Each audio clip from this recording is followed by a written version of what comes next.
This is the Authentic Change Podcast, and I am Mike Horne. Authenticity reflects what we want from each other and our organizations: open communication, trust, community, fun, and opportunity. I want to help you to do your best in your personal and professional relationships. This podcast delivers expertise, insights, and approaches on authentic leadership, to live your purpose, to lead from your values, to establish connected relationships, to steward people and culture change, to build and sustain prosperity, and to open doors and possibilities. This podcast will assist you in paving the way forward to personal, team, and organizational prosperity. Welcome to the Authentic Change Podcast with Mike Horne. Today, I am so honored and delighted and privileged to welcome Marc Levine to the Authentic Change Podcast. Marc is a world-class, and I use that word sparingly, but I think that helps to define Marc. If not world-class, certainly a cosmopolitan consultant. Marc brings a certain cosmopolitaneity, I think that might be a word, to his practice. And he's trained thousands of leaders across the globe, just to reinforce that. Marc's held leadership positions. He has a strong expertise in leadership development that he gained at a few global consulting firms, including the Forum Corporation, Linkage, Inc. And he's also co-founded 2 startups, which I think just makes Marc a fabulous person to have as a coach. Somebody who's been a captain of a ship, somebody who has been at the helm of entrepreneurship and what it means to succeed. So I think all of that's just fascinating. And so today, he's providing coaching solutions and working with senior executives at a lot of companies that are household names to you. And I'm not going to go through a list right now, but Dr. Marc Levine is a frequent speaker. He lives in the Bay Area. But Marc, let's can you tell our listeners a little bit about you? That's just the headlines, that's the marquee. Tell us a little bit about you, Marc. Yeah, sure, Mike. And first off, thank you so much for that lovely introduction. And thank you again for inviting me to be with you today. So yeah, sure. So Mike, you covered a lot of it. So I'm a coach, I'm a consultant, and I'm also a trainer. And I really do all 3 of those things. 2/3 of my time is probably spent coaching, and the remainder is probably evenly divided between working with leadership teams, or team coaching as it's called now. It wasn't called team coaching when I started doing it. And also in person and virtual training as well, all clustered around the general topic of change and leadership. So that's what I do. Marc, part of the reason I've been so excited about launching this podcast, and now that we're into season 1, is to have a conversation with our audience and our listeners about authenticity and integrity. And I want to, suss out those concepts with you. I want to distinguish those concepts with you. But just at a first glance, how do those either affect your practice as a coach, a consultant, and a trainer, or how do you see that perhaps surface in one of those environments? Yeah, great question, Mike. So authenticity is really a central tenet of how I think about my work. And when I think about my coaching clients, it is usually something we're working on, either by name or it's connected to something we're working on. And when I think about that term, and it's an easy term to say, and we toss that word around a lot. But if you really try to define it, it can be rather challenging. And so I thought about, if I had to define it, and I guess what I would say is the way I think about authenticity is that it's allowing others to see under the hood, allowing others to see what's really there. The ability to demonstrate your humanness to others. And a lot of leaders, in my experience, they come up through the organizational ranks, perhaps having learned the opposite lesson, right? That you never see me sweat, or I have to control my reactions, or I have to be robotic. And all that to me takes away from being authenticity, because I think if you can allow people to see under the hood, you show them more to connect with and to bond to.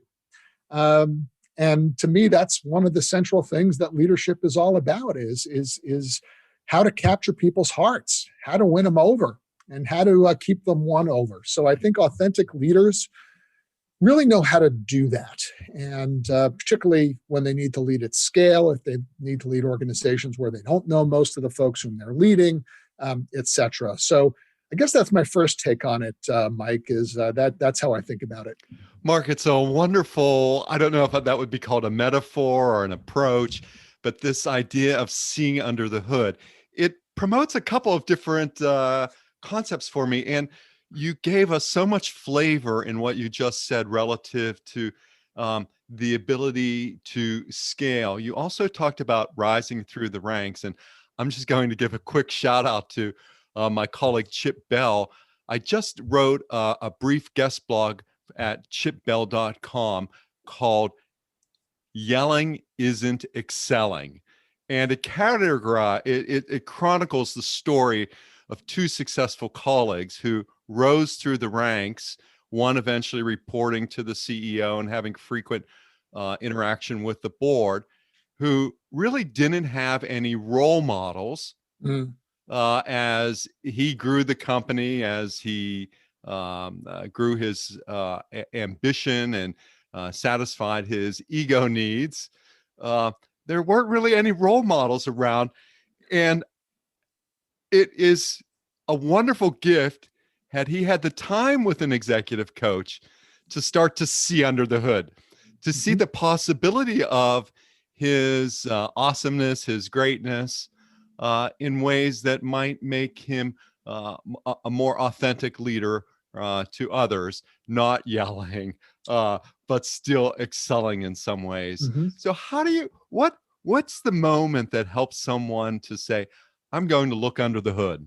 Yeah. And I wish I could package it up and say, it happens in the fifth coaching session after around 20 minutes. And of course, it's not that linear or programmatic, and that's what keeps the work interesting, of course. But I think there has to be a desire on the part of the client to explore it. And it is not always easy to explore.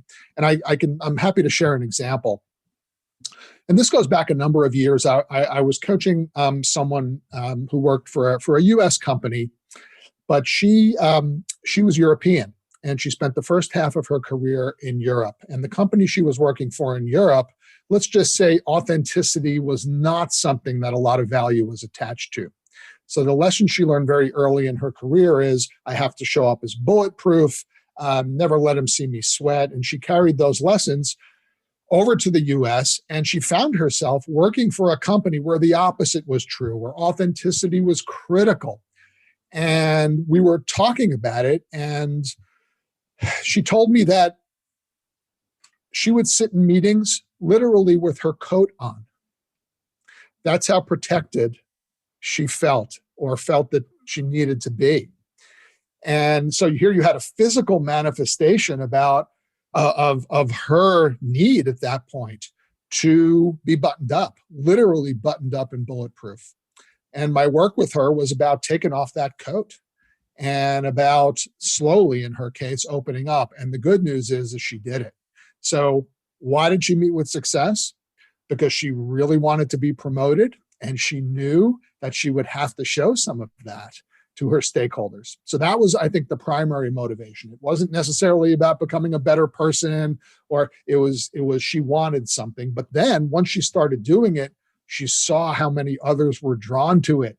And that, of course, exacerbated it and sped it up. And she has gone on. She has stayed at the company, and she has been promoted several times. And she's what I'd consider a rock star leader. So was there a moment? No. Were there a series of moments? Yes. It's a wonderful opportunity to work with folks on their goal-directed behavior. And with successful people, I think you often find that it's difficult to find the moment. It's probably, as you say, Mark, a series of moments that lead or trigger to a discovery to explore, because typically where executives are very vested in their current behaviors, and they have had a lifetime usually of reinforcement for that particular style of leadership. And for me, as I think about authenticity, and this is why I love your example or your metaphor of seeing under the hood, I think about authenticity as congruency. It's when my thoughts, my words, and my actions align. Even more simply, that my words and actions align. I think, as Carl Jung stated, uh, that we are what we do, not what we say we'll do. And the second thing I think he said, to paraphrase, is that the privilege of a lifetime is becoming who you are. And then thirdly, that you can't really do anything about the first two without accepting where you are. So that's why I love the story that you related, the example that you related, the case that you related, perhaps, relative to how someone accepted that state, the coat, and used the experience, which was really transformative, wasn't it? It wasn't informative. Oh no, it was transformative. And we started that process, she and I, by first getting her to be authentic with me. And that took some time to tell me about her history and why she ended up being the kind of leader that was more closed down than opened up. And, that didn't happen in our first session. It didn't happen when she met me for the first time. It took a couple of months. And I think once she saw me react in a way that was not judgmental, it was accepting, that opened it up for her and let her go a little deeper in the pool and a little deeper in the pool. And then finally, she was ready to take that coat off, metaphorically and quite literally, and say, this is who I am. And I obviously remember her, but I just give her a ton of credit for having the courage to do that. And I think this begins a process of advancing authentic leadership. And it starts from values. There are two things that I take away from your illustration and discussion, Mark, that I think our listeners will find important. And one is a set of values that contribute to a set of actions or a set of maybe behavioral practices.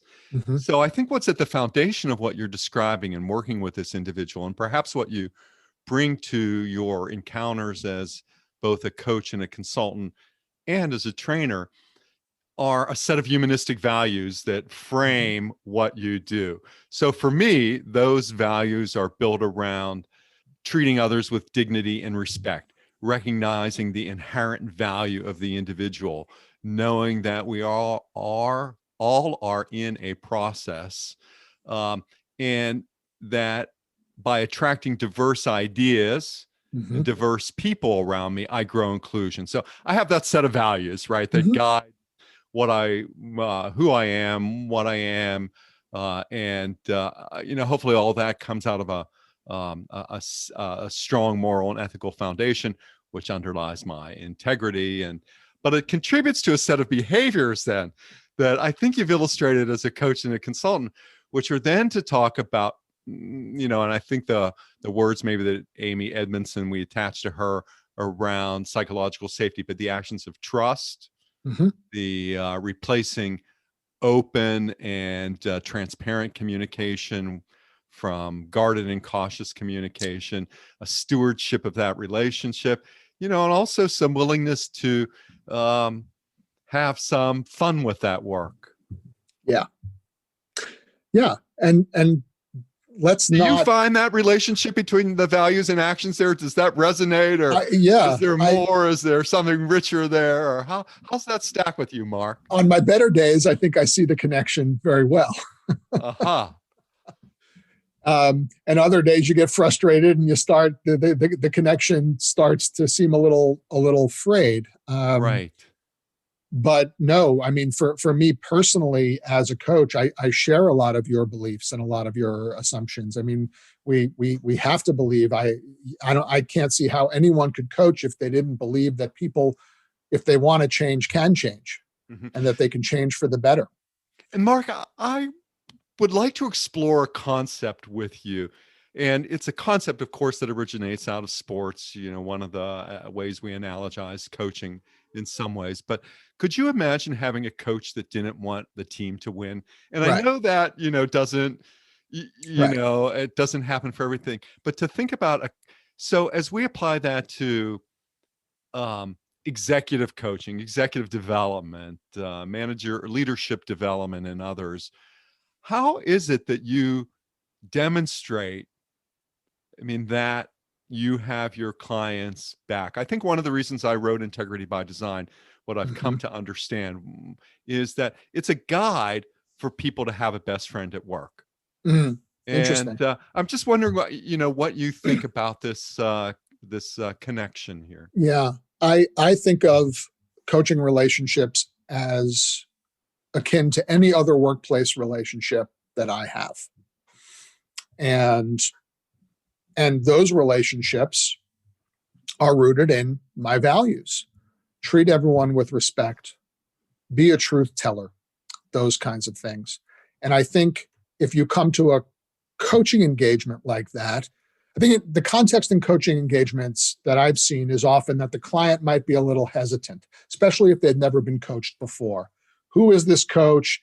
Yes, I selected him out of the 3 that I was given, but who is this person?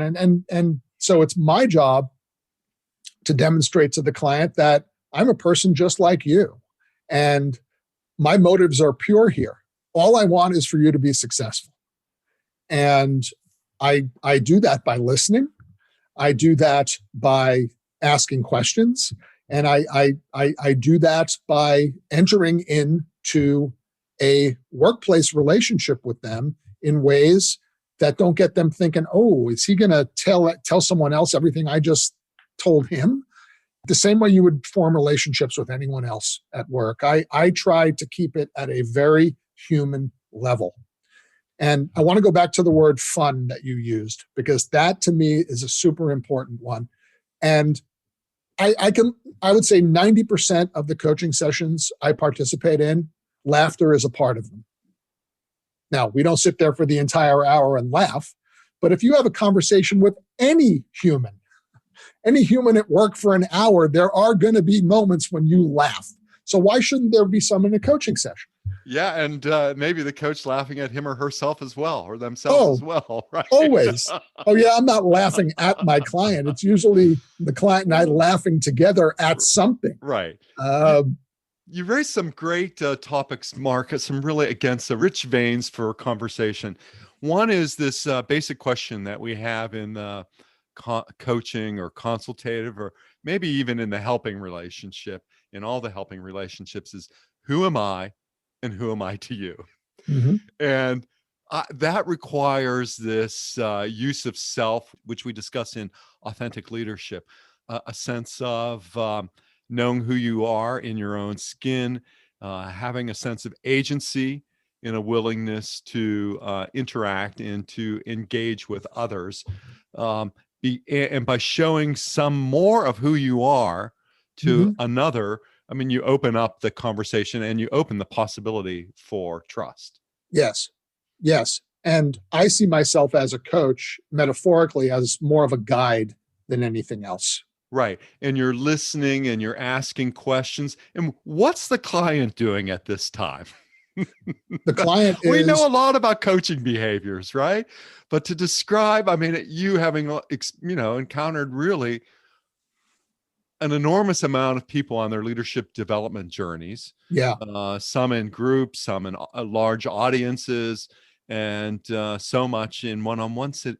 What do you see the client doing beyond the task and the assignments that he or she they may have? The client is asking themselves a very fundamental question. Can I do this? Can I do this?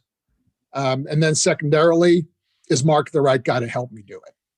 But I think that's second. I think the first question is, can I do it? And the way I see my role is really making the first steps relatively easy. I'm a big believer in momentum when it comes to the coaching process. And I believe the best way to get someone to make a big change is to first get them to make a series of smaller changes. And then they notice over time the cumulative nature of the change, and they say, how in the world did that happen? Rather than saying, there's the 8-foot pool, dive in and good luck. Yeah, that's the approach that I take to coaching executives. The first is just to catalyze and to, as you describe it, as, build on a series of successive small steps, right? Mm-hmm. That may contribute to some other bigger thing, or that in total may be something bigger than they are today. Right. More influential and important to them. And then secondly, for me, it's a process of capitalizing, of, again, figuring out how can that executive bring more of him, her, or themselves to the experience in organizations that are often contradictory to those purposes. I think we need more community at work, particularly as we enter the endemic COVID period, where community is going to be so important to creating innovation and making connection, being able to lean in with groups of 3 to 5 people to continue to create innovation in organizations. So these, you hit on, I think, a central question is, can I do this? And I think it's so reassuring when we tell clients, you've got this. Mm-hmm. And what that means and what that can translate to when you just hear somebody say, you've got this. Yeah. Powerful. Yeah. And did you see that in your role as a coach, Mark? I do. I do. And I think even a step before that, Mike, is I want them to prove to themselves that they've got this. And then my job is to affirm it. So oftentimes the first homework assignment I will give a client once we're into the coaching is, I want you to notice how you react in these kinds of situations and just record those observations. Don't try to change your behavior. Don't do anything. Just notice. Now that's a pretty easy homework assignment, right? That's not that hard to do. So I most don't know, Mark, I spent a lot of Gestalt training noticing. I don't think it's easy, but yes. I don't get a lot of pushback on it. I really don't. I don't think, right. And I'll say, you could observe. Oh, of course I could observe. And they dutifully write down their observations. And then they'll come back to me 2 weeks later or 3 weeks later, and they'll say, Mark, I know you only asked me to observe, but I found myself doing something different. Mm-hmm. And that to me is an example of them proving to themselves that, yes, I can do this. And what I'll often say from an affirmation perspective is, you've been working on this a whopping 2 weeks. Active attention, probably 20 minutes. And you've already felt the ice start to break up. You've already felt the movement. We're going to be at this for 6 months. And that is very reassuring to them that movement can happen very early and very quickly. And that's how I try to build momentum early in an engagement. Testing helps to overcome, as Bob Keegan and Lisa Leahy would say, the big assumption.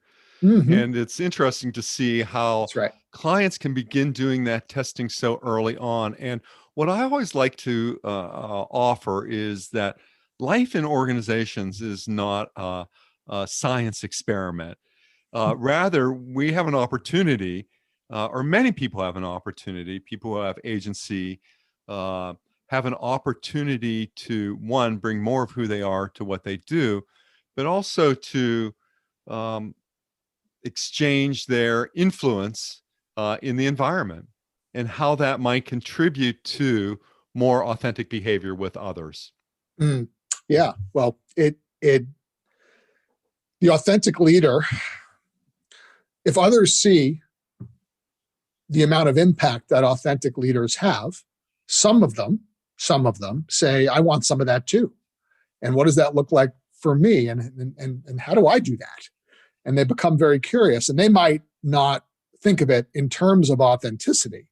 I want to be authentic like Joe. Can you help me, Mark? That's not how they're seeing it. They're saying, I want to be more effective. I want to have more impact.